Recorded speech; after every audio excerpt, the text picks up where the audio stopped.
नमस्कार दोस्तों, स्वागत है आप सभी का उत्कर्ष एकेडमी खिलचीपुर के ऑनलाइन प्लेटफॉर्म में। प्यारे साथियों, रेलवे ग्रुप डी एग्जाम के लिए इस क्लास में हम लोग जीके एंड जीएस के टॉप मोस्ट इम्पोर्टेंट क्वेश्चन करने वाले हैं। जी हाँ दोस्तों, यहाँ से एग्जाम में 100% क्वेश्चन आने की संभावना है, इसलिए एक भी क्वेश्चन को बिना स्किप किए मेरे साथ लास्ट तक इस क्लास को देखना है। जी हाँ साथियों, आपको भी मेरे साथ हर क्वेश्चन का राइट आंसर कमेंट बॉक्स में बताना है। तो आज का पहला क्वेश्चन हमारे सामने आ चुका है। निम्नलिखित में से कौन सी परियोजना उत्तराखंड में है? तो चार ऑप्शन में इसका जो राइट आंसर होगा दोस्तों, टिहरी हाइड्रो पावर कॉम्प्लेक्स। ये परियोजना उत्तराखंड में है। और अगर एग्जाम में पूछ ले कि कोयना हाइड्रो इलेक्ट्रिक प्रोजेक्ट किस राज्य में है, तो साथियों महाराष्ट्र में है। ठीक है ना। आगे बात करें दोस्तों, शरावती हाइड्रो इलेक्ट्रिक प्रोजेक्ट, साथियों ये याद रखना कर्नाटक में है। और उसके बाद में चमेरा हाइड्रो इलेक्ट्रिक प्रोजेक्ट अगर एग्जाम में पूछ ले तो हिमाचल प्रदेश में है।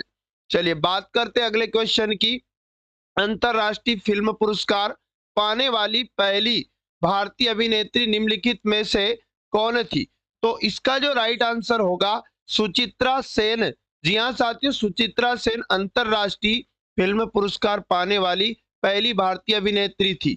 ऑप्शन नंबर ए बिल्कुल इसका राइट आंसर हो जाएगा। अच्छा, एग्जाम में इनका मूल नाम भी पूछ सकता है, यानी सुचित्रा सेन का जो मूल नाम था दोस्तों, वो रामादास गुप्ता था। ये आपको ध्यान में रखना, रामादास गुप्ता इनका मूल नाम भी ऑप्शन में दिया जा सकता है।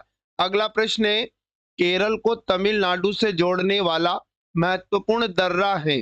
तो इसका जो राइट आंसर बनेगा पालघाट दर्रा, केरल को तमिलनाडु से जोड़ने वाला महत्वपूर्ण दर्रा है।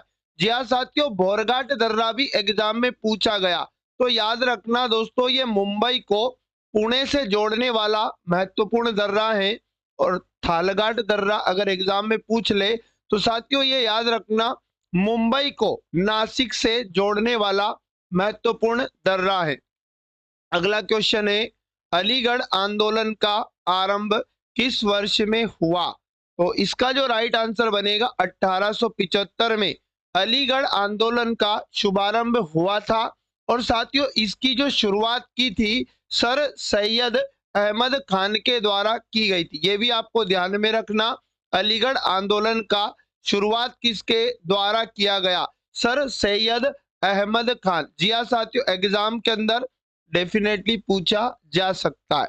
चलो बात करते हैं अगले क्वेश्चन की। बास्केटबॉल के मैदान को क्या कहते हैं? तो साथियों बास्केटबॉल का जो मैदान है कोर्ट कहलाता है। ऑप्शन नंबर 20 क्वेश्चन का राइट आंसर हो जाएगा। अगला प्रश्न है, निम्नलिखित में से कौन सा राष्ट्रीय राजमार्ग अधिकतम राज्यों को जोड़ता है? तो इसका जो राइट आंसर बनेगा राष्ट्रीय राजमार्ग NH-44 दोस्तों याद रखना, ये अधिकतम राज्यों को जोड़ता है और ये भारत का सबसे लंबा राष्ट्रीय राजमार्ग भी है। यह साथियों उत्तर में श्रीनगर से दक्षिण में कन्याकुमारी तक ये फैला हुआ है। साथियों NH-44 को पहले NH-7 के नाम से जाना जाता था, ये भी आपको ध्यान में रखना। क्वेश्चन नंबर 7 हमारे पास है, भारतीय संविधान के अनुच्छेद 14 से 18 निम्नलिखित में से किससे संबंधित है? तो साथियों भारतीय संविधान का जो अनुच्छेद 14 से 18 है इसका संबंध समानता के अधिकार से है। ऑप्शन नंबर डी इस प्रश्न का बिल्कुल राइट आंसर हो जाएगा। अगला प्रश्न है, कोयना, तुंगभद्रा और भीमा नदियां किस नदी की सहायक नदियां हैं? तो इसका जो राइट आंसर बनेगा कृष्णा की सहायक नदियां हैं।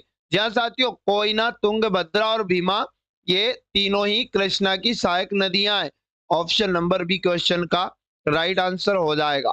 अगला प्रश्न, इनमें से कौन प्रसिद्ध संतूर वादक है?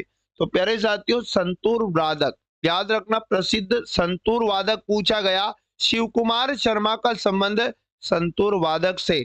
ऑप्शन नंबर सी इसका राइट आंसर हो जाएगा। साथियों निखिल बनर्जी का संबंध किससे है? एग्जाम में पूछ सकता है। तो ये फेमस सितार वादक थे। आपको मैं बता दूं उस्ताद बिंदा खान का संबंध सारंगी से था। जी हाँ साथियों सारंगी वादक थे। आपको मैं बता दूं सज्जाद हुसैन का संबंध सितार, वीणा, बांसुरी, वायलिन पियानो, इन सब से था। चलो बात करते हैं अगले क्वेश्चन की, जो आपके सामने पुनः आ चुका है। प्रसिद्ध हिंदी उपन्यास जिसका नाम है तमस, ये किसने लिखा? तो साथियों इसका जो राइट आंसर हो जाएगा, भीष्म साहनी के द्वारा लिखा गया प्रसिद्ध हिंदी उपन्यास तमस। मैं आपको बता दूं, इस उपन्यास में भीष्म साहनी द्वारा आजादी से पहले हुए सांप्रदायिक दंगों का विश्लेषण किया गया है। चलेगा, नेक्स्ट क्वेश्चन है, हिमाचल प्रदेश का संस्थापक किसे माना जाता है? ये वाला क्वेश्चन वेरी मोस्ट आईएमपी लगाना है। तो साथियों हिमाचल प्रदेश का संस्थापक डॉक्टर यशवंत सिंह परमार को माना जाता है। साथियों डॉक्टर यशवंत सिंह परमार भारत के राजनेता एवं स्वतंत्रता सेनानी थे, और ये याद रखना हिमाचल प्रदेश के प्रथम मुख्यमंत्री भी रह चुके हैं। तो प्रथम सीएम भी पूछे तो इनका नाम आपको याद रखना है। साथियों बात करते अगले क्वेश्चन की, शिक्षा को भारतीय संविधान में किस सूची के अंतर्गत रखा गया है? तो मैं आपको बता दूं, शिक्षा जो है भारतीय संविधान की समवर्ती सूची में रखा गया है। ऑप्शन नंबर बी हमारे प्रश्न का बिल्कुल राइट आंसर हो जाएगा। अगला प्रश्न है, कंप्यूटर और नेटवर्किंग के संदर्भ में WAN का पूरा नाम क्या है?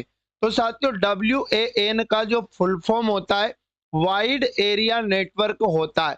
साथियों ऑप्शन नंबर बी इस क्वेश्चन का बिल्कुल राइट आंसर आपको याद रखना है। ये एक दूरसंचार नेटवर्क का नाम है WAN। जी हाँ दोस्तों, बात करते अगले क्वेश्चन की, निम्नलिखित में से कौन सा संगठित क्षेत्र का एक उदाहरण है? तो संगठित क्षेत्र का उदाहरण इनमें से खेती है। ऑप्शन नंबर 20 क्वेश्चन का बिल्कुल राइट आंसर हो जाएगा। अगला प्रश्न हमारे सामने, भारत का पहला परमाणु स्टेशन कब स्थापित किया गया? तो भारत का पहला परमाणु स्टेशन दोस्तों 1969 में स्थापित किया गया था। संयुक्त राज्य अमेरिका USA के सहयोग से दोस्तों इसे स्थापित किया गया था। कहाँ स्थापित किया गया था? तो साथियों याद रखना, महाराष्ट्र के तारापुर में। ये भी आपको ध्यान रखना, महाराष्ट्र के तारापुर में भारत का पहला परमाणु स्टेशन स्थापित किया गया था। अगला प्रश्न है, अंतरराष्ट्रीय ओजोन दिवस कब मनाया जाता है? तो साथियों अंतरराष्ट्रीय ओजोन दिवस 16 सितंबर को मनाया जाता है। ऑप्शन नंबर ए इस प्रश्न का बिल्कुल करेक्ट आंसर हो जाएगा। अगला प्रश्न है हमारे सामने, निम्नलिखित में से कौन मराठा वंश के प्रसिद्ध शासक थे? तो प्यारे साथियों मराठा वंश के प्रसिद्ध शासक इनमें से छत्रपति शिवाजी महाराज थे।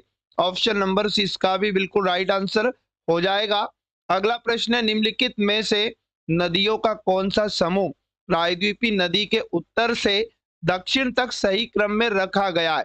तो प्रायद्वीपीय नदी के उत्तर से दक्षिण तक जो सही क्रम है दोस्तों याद रखना, महानदी गोदावरी, कृष्णा और कावेरी का है। ऑप्शन नंबर ए इसका भी राइट आंसर हो जाएगा। अगला मोस्ट एमपी क्वेश्चन है, प्रार्थना समाज की स्थापना बॉम्बे में हुई थी दोस्तों, और किस वर्ष में हुई थी? इसका जो राइट आंसर बनेगा 1867 में हुई थी प्रार्थना समाज की स्थापना बॉम्बे में। जी हाँ साथियों, किसके द्वारा की गई थी? ये भी एग्जाम में पूछा जाएगा। तो आत्माराम है ना, पांडुरंग का नाम आपको याद रखना है। आत्माराम पांडुरंग के द्वारा दोस्तों याद रखना प्रार्थना समाज की स्थापना बॉम्बे में 1867 में की गई थी। अगला प्रश्न है, निम्न में से किसमें दिशा और परिणाम दोनों होता है? तो प्यारे साथियों दिशा और परिमाण दोनों संवेग में होता है। ऑप्शन नंबर सी इसका राइट आंसर बनेगा। संवेग दोस्तों एक सदिश राशि है, और सदिश राशि जो होती है उसमें दिशा और परिमाण दोनों होता है। तो ऑप्शन नंबर सी इसका बिल्कुल राइट आंसर हो जाएगा। तो साथियों आज की क्लास में इतना ही पढ़ेंगे। रोजाना बेस्ट और इंपॉर्टेंट क्वेश्चन जो एग्जाम के अंदर बार बार डेफिनेटली पूछे ही जाते हैं, ऐसे प्रश्नों को पढ़ने के लिए अभी चैनल को सब्सक्राइब कर लीजिएगा दोस्तों, और क्लास को लाइक नहीं किया तो कर दीजिएगा, और अपने दोस्तों तक शेयर कर दीजिएगा। तो मिलेंगे साथियों पुनः नेक्स्ट वाली क्लास में। तब तक सभी साथी पढ़ते रहें, मस्त रहें और स्वस्थ रहें। जय हिंद, जय भारत, वंदे मातरम।